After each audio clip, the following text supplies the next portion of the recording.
సింపుల్గా beans curry ఎలా చేసుకుంటారో చూద్దాం ఈ వీడియోలో.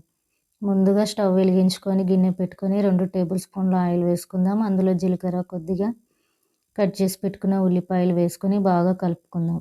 బ్రౌన్ కలర్ వచ్చాక దీంట్లో కొద్దిగా పసుపు వేసుకొని బాగా కలుపుకున్న తర్వాత ముందుగా కట్ చేసి పెట్టుకున్న బీనీస్ని ఇందులో వేసుకుందాం.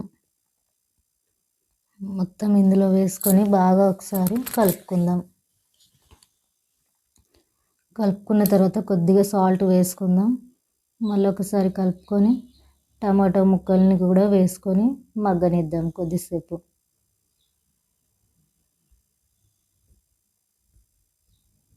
టమాటాలు బీనీస్ మగ్గాక కొద్దిగా కారం, 2 టేబుల్ స్పూన్ల కారం, తగినంత ఉప్పు వేసుకొని మళ్ళీ ఒకసారి బాగా కలుపుకుందాం.